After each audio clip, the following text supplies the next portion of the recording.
এই যে পহেলা বৈশাখ মাত্র ৩৫ বছর আগে এটা চালু হয়েছে ঢাকা ইউনিভার্সিটিতে। এই মাত্র ৩ যুগ আগে চালু হওয়া জিনিসটা কিভাবে হাজার বছরের ঐতিহ্য হলো? আরে ভাই, বাংলা সনের বয়সই তো হাজার বছর হয় নাই। এই মিথ্যুকরা, মিথ্যাবাদীরা বলে এটা নাকি হাজার বছরের ঐতিহ্য। জন্মই হাজার বছর, সনের বয়সই হাজার না, সেটা আবার নাকি হাজার বছরের ঐতিহ্য হয়ে গেছে। পহেলা বৈশাখ, আমরা আমাদের শৈশবেও পহেলা বৈশাখের এই রূপ কেউ দেখি নাই।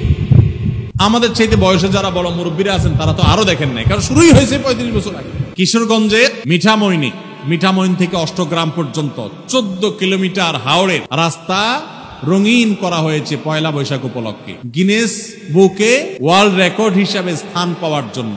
১৪ কিলোমিটারে সম্ভবত ৯,০০০ লিটার রং সেখানে ব্যবহার করা হয়েছে। রং ব্যবহার করা হয়েছে মানে কি? কেমিক্যাল না সব। আর আপনারা হাওড়ের যে রাস্তাটাতে রং করা হয়েছে আপনারা দেখেছেন, এই রাস্তাটা বাংলাদেশের খুব সুন্দর রাস্তাগুলোর একটা, মানে দৃশ্যটা সুন্দর, দুই ধারে পানি, অথই মাঝখানে রাস্তাটা দেখতে চমৎকার লাগে। তো এই যে রংগুলা, এগুলা ধুয়ে কোথায় যাবে? হাওড়ের পানিতে যাবে না? তাতে তো পানির জন্য, মাছের জন্য খুব উপকার হবে। কি বলেন? রঙের গ্রান, কেমিক্যাল, এগুলো মাছের স্বাস্থ্যের জন্য অনেক ভালো না? এই যে রাস্তায় রং করছে, মানুষের ঘর বাড়িতে রং নাই, বাসের রং নাই, পাবলিক পরিবহনের রং নাই, ট্রেন গুলার রং নাই, সিল সপ্পর সালবাকলা উঠে গেছে, অবস্থা খারাপ, কোন শ্রী নাই, রূপ নাই, জায়গা মতো রং না করে কোথায় রং করতেছে? রাস্তায়। তাও আবার হাওড়ের মধ্যখানে রং করতেছে যে জীববৈচিত্র্য ধ্বংস হয়ে যাবে। এরাই নাকি আবার কলা বিজ্ঞানী। আজকে সারা দেশে পহেলা বৈশাখ পালিত হয়েছে। এই পহেলা বৈশাখকে কেন্দ্র করে মঙ্গল শোভাযাত্রা, হোলি খেলা, পান্তা ইলিশ নিয়ে মুসলমানদের নামধারী অনেকে মেতে উঠেছে, যা অত্যন্ত দুঃখজনক। এই পরিস্থিতি ধর্মপ্রাণ মুসলমানদের কি করণীয় হতে পারে আপনার সুযোগ মতামত আশা করি। ভাই, এই বিষয়গুলো বারবার বলা হয়েছে, তারপর যদি প্রশ্ন করেছেন, খুব সংক্ষেপে একটু বলার চেষ্টা করি। দেখুন, আমরা বাংলাদেশের মানুষ, বিশেষ করে মুসলমানরা অত্যন্ত শান্তিপ্রিয়। এখানে হিন্দু মুসলমান সব ধর্মের মানুষ মিলে মিশে শান্তিপূর্ণভাবে বসবাস করে। আমি প্রায় সময় বলার চেষ্টা করি, আমাদের পার্শ্ববর্তী দেশ ভারতে, আমাদের আশপাশের বিভিন্ন দেশে বিভিন্ন সময় ধর্মীয় দাঙ্গা আমরা শুনি। প্রায় সময় বাংলাদেশের ইতিহাসে উল্লেখযোগ্য সেরকম সমস্ত দেশের মতো একটা দাঙ্গাও কখনো হয় নাই। এখানে মুসলমান এবং হিন্দু, অন্য ধর্মের মানুষ সবাই মিলেমিশে থাকে। এরপরেও মুসলমানদের উপরে নানাভাবে হিন্দু ধর্মের বিভিন্ন কালচার, কৃষ্টিকে চাপিয়ে দেওয়া হয়, কখনো বাঙালিয়ানার নামে, কখনো একটা ডাহা, মিথ্যা, হাস্যকর কথা হাজার বছরের ঐতিহ্যের নামে। এই যে পহেলা বৈশাখ মাত্র ৩৫ বছর আগে এটা চালু হয়েছে ঢাকা ইউনিভার্সিটিতে। এই মাত্র ৩ যুগ আগে চালু হওয়া জিনিসটা কিভাবে হাজার বছরের ঐতিহ্য হলো? আরে ভাই, বাংলা সনের বয়সই তো হাজার বছর হয় নাই। এই মিথ্যুকরা, মিথ্যাবাদীরা বলে এটা নাকি হাজার বছরের ঐতিহ্য। জন্মই হাজার বছর, সনের বয়সই হাজার না, সেটা আবার নাকি হাজার বছরের ঐতিহ্য হয়ে গেছে। পহেলা বৈশাখ, আমরা আমাদের শৈশবেও পহেলা বৈশাখের এই রূপ কেউ দেখি নাই। আমাদের চাইতে বয়সে যারা বড় মুরব্বীরা আছেন তারা তো আরো দেখেন নাই, কারণ শুরুই হয়েছে ৩৫ বছর আগে। আমরা পহেলা বৈশাখে দেখেছি হালখাতা, তার আগে খাজনা উঠানো।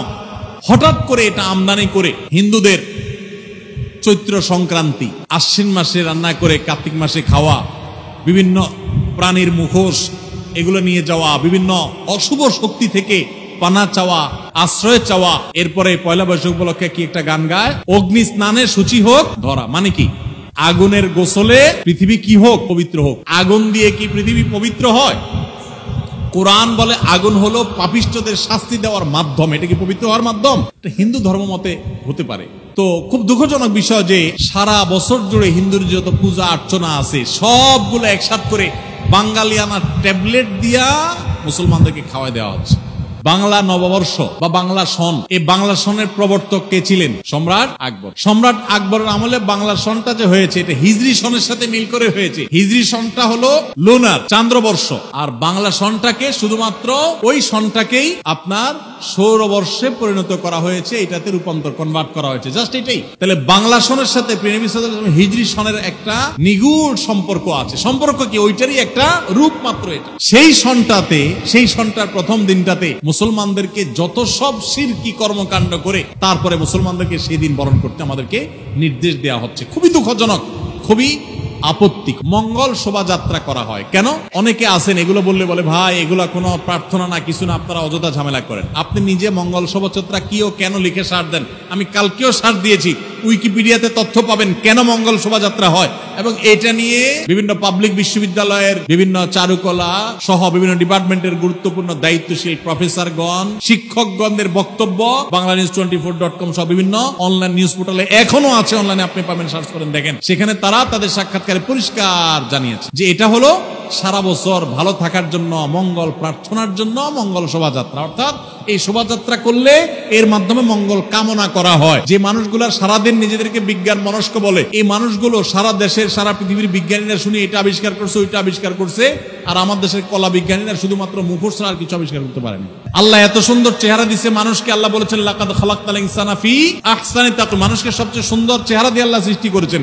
আর এরা ওই সুন্দর চেহারার উপর একটা বানর, একটা পেঁচা, একটা হনুমানের চেহারা দিয়ে দেয়। শোভাযাত্রা করলে পেঁচা, হনুমান, হিন্দুরা দেখবেন যে সমস্ত প্রাণীর পূজা করে, যেগুলোর পুজো করে, যেগুলোর মূর্তি বানায় পূজা করে, আপনারা দেখবেন অবাক করা বিষয়, সেগুলোই ঘুরে ফিরে বা বেশিরভাগ ক্ষেত্রেই সেগুলোর এই মুখোশ কোষ এগুলো নিয়ে শোভাযাত্রা করছে, র্যালি বের করছে, মিছিল বের করছে। কেন?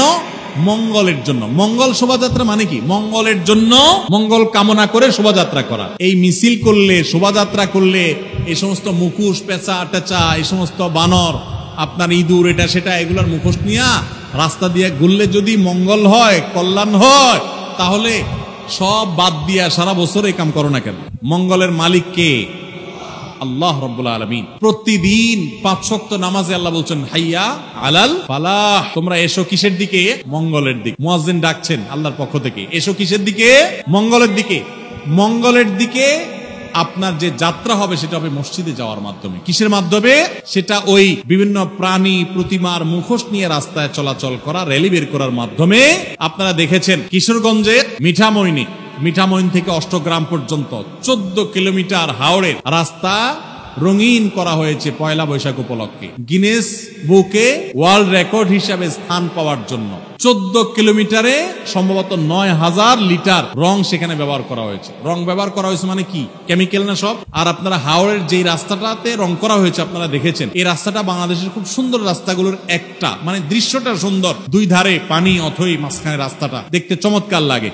তো এই যে রংগুলা, এগুলা ধুয়ে কোথায় যাবে? হাওড়ের পানিতে যাবে না? তাতে তো পানির জন্য, মাছের জন্য খুব উপকার হবে। কি বলেন? রঙের গ্রান, কেমিক্যাল, এগুলো মাছের স্বাস্থ্যের জন্য অনেক ভালো না? এই যে রাস্তা রং করছে, মানুষের ঘর বাড়িতে রং নাই, বাসের রং নাই, পাবলিক পরিবহনের রং নাই, ট্রেন গুলার রং নাই, সিল সপ্পর সালবাকলা উঠে গেছে, অবস্থা খারাপ, কোন শ্রী নাই, রূপ নাই, জায়গা মতো রং না করে কোথায় রং করতেছে?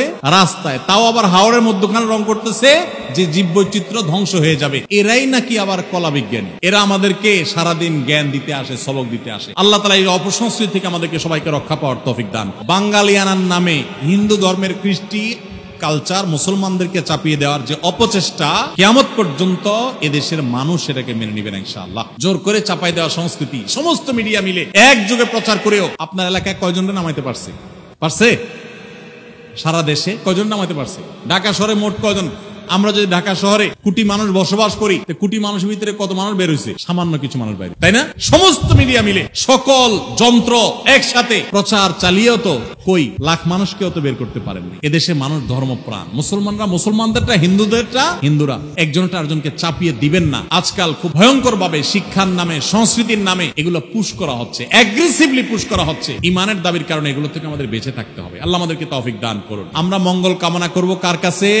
মঙ্গলের মালিকের কাছে। কোন পেঁচা, হনুমান, রাক্ষস, খোক্ষসের কাছে কোন মঙ্গল কামনা, কোন র্যালিতে মঙ্গল কামনা নাই। মঙ্গল কোথায়? আল্লাহর কাছে। কার কাছে? আল্লাহর কাছে। অতএব ঈমান নষ্ট করা যাবে না। ভাইরা আমার, এই র্যালি বের করলে সারা বছর ভালো থাকা যাবে, মঙ্গল আসবে, এটা বিজ্ঞানের কোন থিওরিতে আছে? ধর্মে তো নাই। বিজ্ঞানের কোন থিওরিতে আছে? এটা না যৌক্তিক, না এর কোন ধর্মীয় ভিত্তি আছে। একটা হাস্যকর এবং চরম হাস্যকর একটা কাজ। পান্তা ইলিশ খান না, সারা বছর গরিব যেটা পান্তা ভাত খায়, এটা একদিন খাইয়ে আপনি বাঙালি হয়ে যাচ্ছেন একেবারে। সারা বছর বার্গার চাবাইতে চাবাইতে শেষ। বার্গার খাওয়া দোষ কিছু না, আপনিও খান, কিন্তু সারা বছর যারা পান্তা খায় তাদের সাথে তামাশা করছেন বছরে একদিন পান্তা খায়। এই তামাশার কোনো মানে হতে, পুরা পয়লা বৈশাখের শুরু থেকে শেষ পর্যন্ত সমস্ত অনুষঙ্গগুলো একটা একটা করে দেখবেন, প্রত্যেকটার সাথে হারামের সম্পর্ক কিংবা শিরক থেকে উঠে আসা ঐতিহ্য সেখানে আছে। আল্লাহ তাআলা আমাদের সবাইকে অপসংস্কৃতি থেকে বেঁচে থাকার তৌফিক দান করুন।